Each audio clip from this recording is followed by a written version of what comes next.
Indonesia के इन दो islands के बीच एक ऐसी इनविजिबल और मिस्टीरियस लाइन है जिसे कोई मछली, परिंदा या जानवर क्रॉस नहीं कर सकता। ये लाइन बाली और लॉम्बॉक आइलैंड्स के बीच से शुरू होती है और मॉले आइलैंड्स के एंड तक जाती है। वैसे तो ये लाइन किसी रेडार या सोनार में नजर नहीं आती, मगर इस लाइन की वेस्टर्न साइड पर जो एनिमल्स, बर्ड्स और फिश हैं, वो ईस्टर्न साइड के एनिमल्स से टोटली डिफरेंट हैं। हालांकि इन दोनों आइलैंड्स के बीच सिर्फ 35 किलोमीटर का डिस्टेंस है, मगर अगर आप बाली से लॉम्बॉक चले जाएं तो पूरा एनवायरनमेंट ही बदल जाता है। जो परिंदे और जानवर बाली पर हैं, वो ये लाइन क्रॉस करके लॉम्बॉक नहीं जाते और लॉम्बॉक वाले एनिमल्स और बर्ड्स इधर नहीं आते। और सिर्फ यही नहीं, बल्कि नीचे समुद्र में जो मछलियाँ हैं वो भी इस लाइन को क्रॉस नहीं करती। तो ये दो आइलैंड्स जैसे दो टोटली डिफरेंट वर्ल्ड्स हैं, जिन्हें किसी मिस्टीरियस पावर ने डिवाइड किया हुआ है। और एक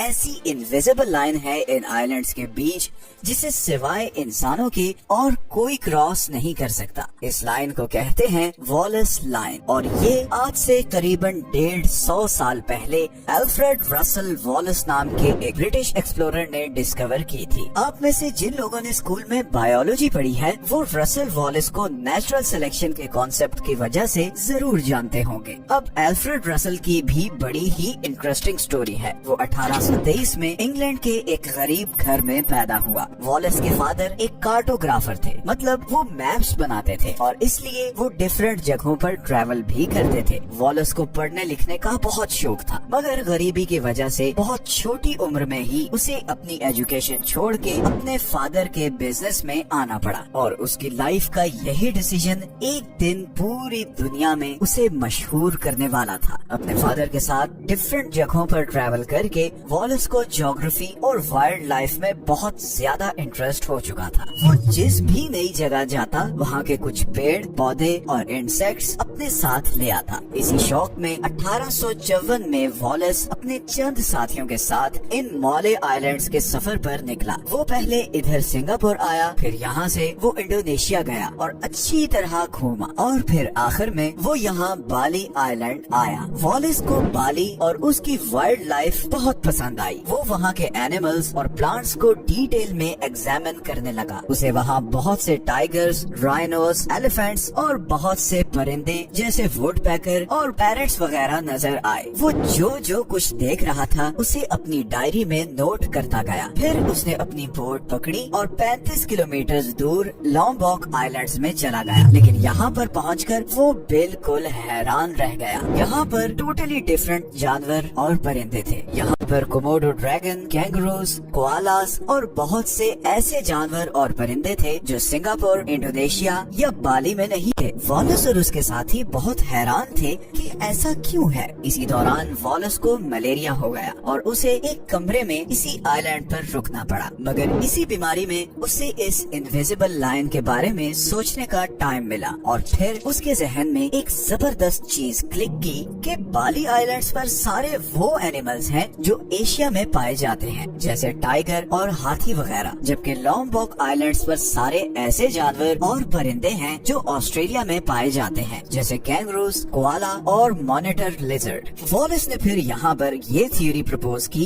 कि आज से कई लाख साल पहले एशिया और ऑस्ट्रेलिया आपस में कनेक्टेड होंगे, मगर वक्त के साथ साथ जैसे जैसे बर्फ पिघलती गई और समुद्रों का पानी बढ़ता गया, वैसे वैसे ऑस्ट्रेलिया और एशिया एक दूसरे से दूर होते गए और नतीजतन बीच में समुद्र आ गया और ऐसे आइलैंड्स बन गए। जो जानवर उस वेस्टर्न साइड पर थे वो बाली और बाकी एशिया में रह गए और ईस्टर्न साइड वाले इधर लॉम्बॉक और ऑस्ट्रेलिया में ही रह गए। अब क्योंकि बीच में समुद्र था तो टाइगर, एलिफेंट या कैंगरूज जैसे जानवरों के लिए समुद्र को तैर कर क्रॉस करके दूसरी तरफ जाना इम्पॉसिबल था। तो एक मिस्ट्री तो सॉल्व हो गई। अब दूसरी मिस्ट्री ये थी कि परिंदे ये लाइन क्रॉस क्यों नहीं करते? लॉम्बॉक से बाली और बाली से लॉम्बॉक कोई परिंदा क्यों नहीं आता? वॉलेस ने जब बाली और लॉम्बॉक आइलैंड्स पर पाए जाने वाले बर्ड्स पर दोबारा गौर किया तो उसे इस सवाल का जवाब भी मिल गया। बेसिकली इन दोनों आइलैंड्स पर नॉन माइग्रेटरी बर्ड्स रहते हैं। असल में बर्ड्स की दो टाइप्स होती हैं। एक होते हैं माइग्रेटरी बर्ड्स जो हजारों किलोमीटर्स का सफर करते हैं, जैसे आर्कटिक टर्न जो हर साल करीबन 90,000 किलोमीटर का डिस्टेंस ट्रैवल करके साउथ पोल से नॉर्थ पोल जाते हैं। इसी तरह साइबेरियन क्रेन्स हैं जो सर्दियों में रशिया से 5 से 10,000 किलोमीटर ट्रैवल करके चाइना, इंडिया और पाकिस्तान आते हैं। इन परिंदों के बहुत ही स्पेशल पर होते हैं जिसकी वजह से ये बहुत देर तक समुद्र के ऊपर उड़ सकते हैं। ये बिल्कुल किसी एयरप्लेन की तरह अपने विंग्स फैला लेते हैं और फिर 10-10 हजार किलोमीटर तक ऐसे ही रहते हैं। लेकिन इधर ईस्टर्न एशिया में और स्पेशली इंडोनेशिया में जो परिंदे हैं वो नॉन माइग्रेटरी हैं। मतलब वो जिस जगह पैदा होते हैं वही बस उधर ही 1 से 2 किलोमीटर की रेंज में उड़ते रहते हैं। इसीलिए इन बर्ड्स के लिए ये 35 किलोमीटर का समुद्र क्रॉस करना इम्पॉसिबल है। तो एनिमल्स और बर्ड्स की तो समझ आ गई कि वो ये लाइन क्रॉस क्यों नहीं करते। अब बाकी रह जाती हैं फिश या दूसरे समुद्री जानवर। फिश के लिए ये लाइन क्रॉस करनी क्यों मुश्किल है, ये बात वॉलेस को भी समझ नहीं आई क्योंकि उस वक्त प्लेट टेक्टोनिक्स का कॉन्सेप्ट डिस्कवर नहीं हुआ था। आज के मॉडर्न टाइम्स में तो हम सब जानते हैं कि हमारा ये प्लेनेट स्टैटिक नहीं बल्कि डायनामिक है। ऊपर से स्मूथ नजर आने वाली इस जमीन के अंदर बहुत सी मूवमेंट्स हो रही होती हैं। हमारी जमीन की सरफेस के नीचे बहुत सी प्लेट्स हैं जो आपस में टकराती हैं, जिसकी वजह से हमारे प्लेनेट पर बहुत सी चेंजेस होती हैं। जैसे आज हम ये जानते हैं कि तकरीबन 335 मिलियन ईयर्स पहले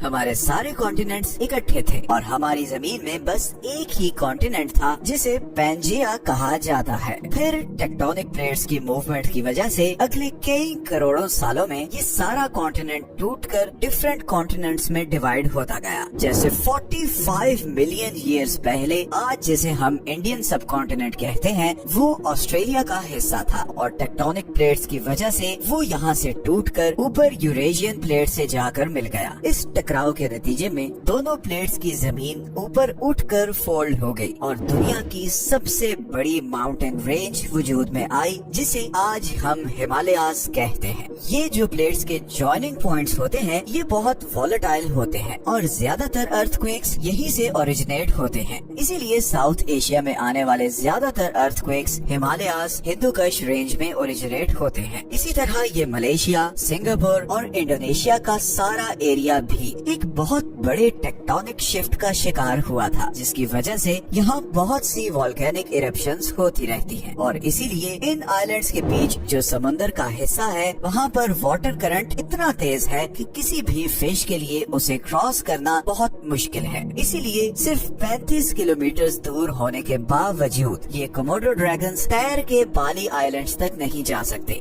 और ना उधर से कोई फिश इस आइलैंड तक आ सकती है। तो ये टेक्टोनिक प्लेट शिफ्ट्स ही सबसे बड़ी वजह है इस इनविजिबल लाइन की। गो कि ये थ्योरी वॉलेस की डेथ के बहुत साल बाद आई थी, मगर देखा जाए तो उसका 150 साल पहले निकाला गया कंक्लूजन बिल्कुल ठीक था।